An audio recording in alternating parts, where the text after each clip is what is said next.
Give thanks and praise. Here we go, dissidents. It's been a wild ride. It's been a really wild ride. I am still tripping on Billy D. Williams. Billy D. Williams. That's the one. And man, do I wish I had thought of his name in the moment, because the Billy Goats get thrown off the cliff. He's got double bill. William is also a bill, so his name is two goats. His first name Billy implies the goat. His last name William implies the goat. He has the two goats of the Yom Kippur ritual. So utterly fascinating. And he holds the record for the longest hiatus between films. So he is the greatest of all time. He's holding the record for the longest span of time between two appearances in a film. It's so wild. It's so wild. And I think I might have failed to mention that Barack Obama is a Cancer. In sidereal, he is a Cancer. There's so many aspects of Barack Obama that blow my mind. I also correspond him very heavily with the High Priestess, Barack. I associate Barack with the High Priestess card as well. And they do have logical propinquity, those two signs. High Priestess is in Capricorn, 180 degrees. Oppositional position is Cancer. Right here, Barack Obama, August 4th is his birthday. It's the 216th day of the year. That is 216. A lot of people know where I'm going. If you've seen my work, 216 is 6 times 6 times 6. 216 is a T-A-X. And what else? What else do we have on that? Oh, the analima.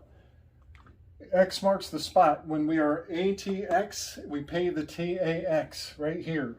On 4:15, as we rise up and enter the temple of the bowl, you pay the bullshit on TAX day. Well, sure enough, as we descend and we cross over that threshold one more time, the day is 8/27. 8 times 27, 216, tax day. We are at the X. This is the day Abraham Lincoln got shot in the head. This is a couple days before John the Baptist got decapitated. This is the day the Titanic sank on the rise. This is so many rituals and events happen just as we cross over this threshold. And it was also, 11 days? 11 days before 9/11 happened. So many decapitation rituals happen on the fall of the tower. As this tower falls, the tall R of all the things. Analima, this is the occult. This is the highest 8. This is the occult. It is so significant. It is also the challenger. Challenger is signified as an 8, is the challenger. And the Hephaestus, Vulcan, was charged by Yahweh to craft the sword of fire that turns in all directions for eternity to cast out Adam and Eve from the garden. And sure enough, the sword of fire is the path of the sun in the heavens throughout the year. So a lot of power infused into the symbol of the 8, which is our next station we're moving into with Darth Vader and his very clear relationship to this 8 position. Now, the shadow of the 8 is lust, and the lust card is the next card in the zodiac. It is should be the next card. The Leo is next after Cancer, so we go from Cancer into Leo. But Crowley was hailing back to a very old system of tarot, and he in fact dropped the Leo out of its place. He Barthelona, he Brithalona, he brist the lion. He castrated the power and the lust of the lion card and cast it down to the position of judgment. Very dark energies, very European for him to hail back to the Solabusca system of the tarot. And he breathed the lion, he Barthelona. Barth is crab, it's the cutting, it's the bris, it's Barack Obama, it's the snip snip. So he breathed the leona, he Barthelona, and he cast the lion down into the darkness, into the underworld. And he exalted the Libra, the aspect of, I think that's justice. He exalted justice and put it in the position of the Leo card in August. So actually in the Crowley deck, it is the adjustment card has been adjusted up into the position of the 8th month of Leo. So he was doing some very high fuckery. I think what he was also doing was bringing the One World Court into the 9th District of New York. This is a video in and of itself, but in my territories work, the lion is in New York. Augustus, Maine is the lion's mane of August. And also New York is under the lion. However, according to the Crowley deck, the lion is cast down to the Carolinas, to the Cairo lions, the lions of Cairo, which that lines up very interestingly. The 30 degrees of the Libra does line up with Cairo and Jerusalem, Palestine. Very interestingly, this is, but it derails very quickly. But I just want to point out that he actually brought this number 8 up into the position of lust. And this number 8 from his deck is implies metallurgy, weights and measures, the scales of alchemy, in the need for balanced and even-handed integrity in measurement. So it is very significant that he actually cast down the lion, he brisked the lion, Barthelona, and he put this Libra card in its place.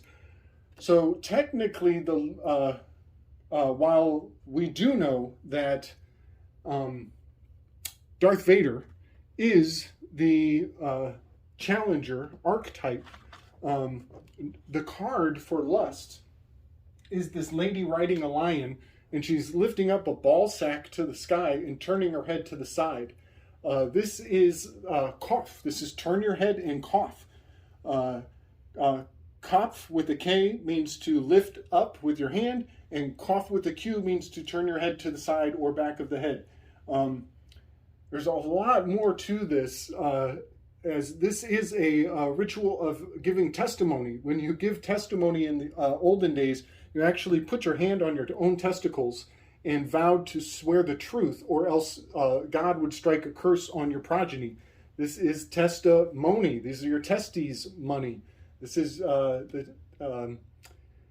casting your sins, the sins of the father, being cast down onto the children, is what that ritualistically embodies. Today, I don't even think they use a Bible. So the whole power of that ritual has been castrated. You know, whatever they're doing in the justice system, it's not what it used to be. It's been quite fucked with. And Crowley was signifying that in a very interesting way when he put the Libra card in the place of the Leo card. Now, I want to kind of break the rules here. I want to break the rules. I want to go fly right in the face of what the Crowley deck is indicating should be done. And I want to adhere to my first read on which tarot card would be signified by the 8, the station of the challenger. And that is the death card. I see all things Anakin Skywalker, at least in starting from the 1977, I guess they're calling it episode 4, 5, and 6.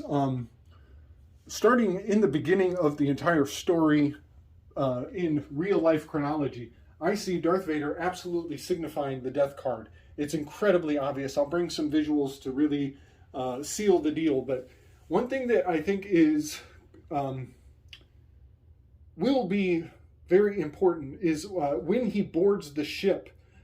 He is literally, like the death card, he is riding on the white horse, as his stormtroopers are very clearly signifying the white horse of death. And we are at the initiation of the entire Star Wars experience. He also chokes out a commander of the ship, and when the fellow that he's choking out, it looks so much like the priest. It looks like a pope to me. There's a pope pleading for mercy from the dark, black-clad rider on the white horse. The pope is pleading for mercy, making a deal, bargaining for his life. Even it looks like he might be selling these two children that are down at the pope's knees. Well, one of the children looks like Princess Leia. Like I said, she plays all the feminine roles. She is, because she's the only female. She, while she is pure and sacred, she also much is. I hate to say it, but the metaphor of the sacred feminine needs to be both divine, purified virgin and a lusty whore who can play any role she needs to. And that is actually kind of what the Libra card is about. It's a lubricious woman. The gears are greased and they're ready to say yes or no, depending on the situation. Give or take, carrot or stick. All right. So many powerful metaphors in the visual puns of the tarot. So I just wanted to kind of break the rules here and tell Crowley to go fuck himself, and we're just going to put the death card in the Vader station, as I do believe that this lust card will come into play when Kylo Ren becomes the challenger. I think Kylo Ren makes a better lust card than the Vader that we had. So I'll just kind of float that out there. I don't think we're ever going to get around to the Kylo Ren potentiality, but it is a thing. Let's see. One more, just a quick point. You know, I found this really interesting, that in the harmonics, this do, re, mi, fa, sol, la, ti, do, in the harmonic fractality of the Enneagram, there is a direct line from the 4s to the 8s, this little polka dot here. And I just find that interesting because I haven't really gotten into that very much yet. But Han Solo, as soon as he sees Vader, he pulls his blaster and starts shooting. And so I just think that's kind of interesting that there's a table set and the lasers are going right through the table. I bet you could find, in the minor arcana, you could probably find a table set that fits the set of the scene where Han Solo is shooting his laser at the Challenger, the 8, and he force grabs his blaster from him. So I just find that very interesting. Oh, you know what? Damn. We could put Boba Fett in the lust card. Oh, damn. Okay, the challenger position is always rich with possibilities. I had a really hard time with this on my first pass because there are so many people fit into the challenger position. You know, do you want Fauci? Do you want Greta? There's so many people fit in here. So Boba Fett, this is so hard to convey. But I should just get it out there and let it ride. Boba Fett is Jeffrey Epstein, because Boba Fett is, he's the alpha. He's the genetic alpha who inseminated all the clones for the Clone Wars. And Jeffrey Epstein, the mythology behind him, because so much of this is all just fiction, triggering like I said, the scaffolding of the archetypes. But Boba Fett is the alpha who generated all of the other clones. He's the granddaddy of them all. And in Jeffrey Epstein's exit scene, I'm being quite deliberate there, he's being carried out on a stretcher with a guard who is wearing body armor. And that's the last that we see of Jeffrey Epstein. Well, in Boba Fett's exit scene, he is literally wheeling out Han Solo and Carbonite up onto a Lolita Express, which is called the Slaver, the slave ship. Boba Fett's ship was called the slave ship. Disney got a hold of the contract and they changed the name of his ship. It used to be called the slave ship. So Jeffrey Epstein is actually the lust card with the Lolita Express, riding like the Whore of Babylon in bringing all hell into the consciousness of the masses. I know that's wild. Trust me, I fucking know that's wild. But this is the scaffolding, and this is what it is telling us. Okay, so we're moving out of the lust card. That was kind of fun. We're moving out of the lust card. I definitely believe Boba Fett fits this way better. The seven-headed monster, that's a chimera. That's genetically modified crazy monster bullshit with a Yaldabaoth tail, which let's just put that correct. Leo has Hydra. You combine the lion and the Hydra, and you have Yaldabaoth. So Yaldabaoth is just a constellation in Leo. The 8-8 of the Lion's Gate is where the Leo is exalted at its highest, and the Big Dipper is pouring out abundance into the cup of this Whore of Babylon with her little her cup full of precious stones. There's so much more going on, but I'll bring some graphics, and you can see that in the summertime, as the 8-8 of the Lion's Gate is open, the Ursa Major is actually pouring out the abundance into the cup of the whore riding the lion of Leo. So that is some of the significance of this Whore of Babylon lust card. And 8-8 is when they raided Mar-a-Lago. It was the best time for a spell for the offering of abundance and the benefit of the high plow in the sky to shine favorably on any spells that were cast out. 8-8 is radium. 8-8 is a Masonic checkerboard floor because of the 8x8 chessboard, playing 5D chess.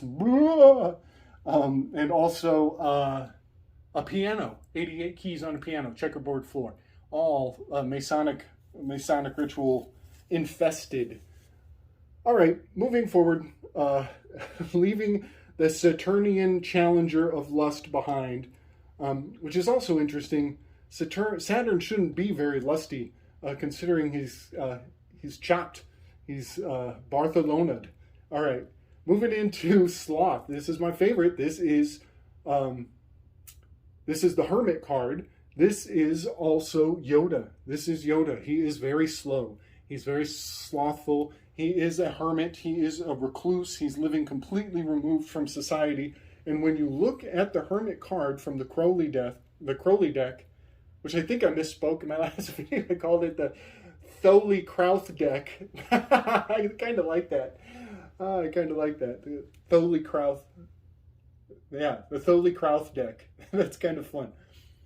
It's so obvious. It's so remarkably obvious. Yoda is playing with a lantern or the flashlight, and he gets in a fight with C-3PO. C-3PO, here is the three-headed dog of Cerberus. C-3, Cerberus, the three-headed power animal, down below. Also, this is where Luke has to go into the cave and face his origin. And in this little card, there is a Yggdrasil.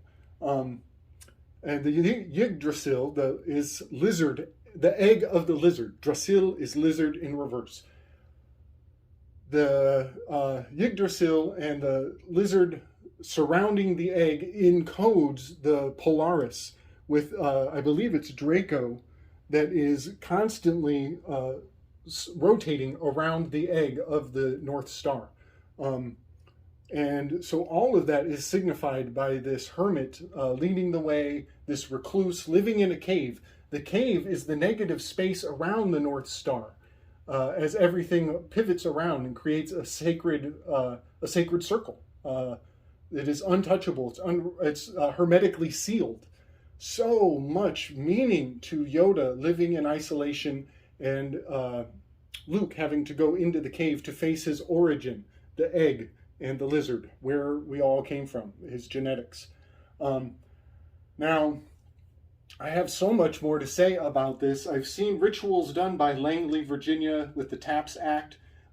They did a ceremony that involved, what's that fucking one-eyed motherfucker's name, who's so eager to put the PRE, pre-crime, emergency protection order, ERP, that is PRE.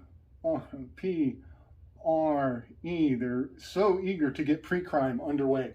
But I've seen them do a ceremony where the one lady is wearing red. They are from Langley. The Lang is the tongue. Lang, it's the lying tongue. L-I-E, Lang-lie. The lying tongue of Langley. They are virgins. They abstain from sharing information. They abstain from revealing what they know. So powerful, the Virgin Hermit Virgo card. And it's very, very powerful meanings. Now, one more thing I'll try to capture this visual, but when Luke is deciding to leave the Dagobah system and go back and help his friends because he has the vision that they're in trouble, there's a certain line there where he actually pulls a lizard out of his ship. He pulls a snake out of the engine. And that is quite profound because it corresponds so powerfully with the Yggdrasil lizard here. But also, look at this light. It's casting the shape of a paper boat. The paper boat here, this is Argo. This is the half of a ship that is a constellation in the southern sky. It's actually in the southern sky. But Argo is right up here, very close to the Ursa Major Minor. Here's Hydra, so there's the snake, and here's Argo, the ship. So there's actually an alchemical wedding in the fact that there is a southern hemisphere boat and a northern hemisphere serpent, which that serpent actually extends right over Virgo. So it basically is, because it's so long, it is correspondent with the Virgo of the Hermit.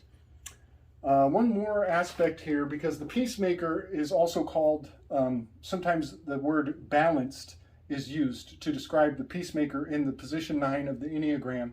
And that is wildly gratifying because Yoda is balancing on Anakin Skywalker's foot during their little Jedi practice sessions. So the balancing of the Virgo of the recluse hermit, that is Yoda. And also, Yoda has that famous line, "Do or do not." There is no try. So in the musical aspects, this do is fulfilled by the famous words of wisdom that Yoda repeats. He actually says it twice. And do is repeated twice in the sequence of the do, re, mi, fa, sol, la, ti, do. Do, da, da, da, da, da, or do not. And it makes a donut when you bring it full circle. Very, very fun. Very, very fun. So there's going to be a lot of visuals on this one. I'll bring this Argo. Argo is important. It's, I think, Shackleton, the story of Shackleton being sealed down in I think it's in, maybe it's north, in the Arctic regions. I think it's maybe north. I'm not sure if it's north or south. It doesn't matter. It's half of a ship. And that is the archetype of the Argo constellation. Also, when, Operation High Jump, when they go down there and a bunch of Nazi UFO Wheel of Fortune cards zapped a ship in half. The myth of Operation High Jump is that a ship was laser beamed in half. That is the Argo constellation. And the UFOs, I already did this, UFO equals TEN equals the Wheel of Fortune card. There's so much more to that. So I know that I'm popping a lot of bubbles. I've got a lot more bubbles to pop. A lot of people don't want to think that UFOs are just an archetype that have this consistency of the scaffolding of the the cosmodrama of our psyche, of our higher ascended relationship to the heavenly dynamics. But I want to maybe rip through, where are we at? Let's call it here. The next episode is going to be absolutely speculative, artistic, interpretive. It's based completely on reading the signs and symbols of the fiction that we know is fiction, but I want to reflect it through the fractality of these archetypes of the Enneagram and the Tarot.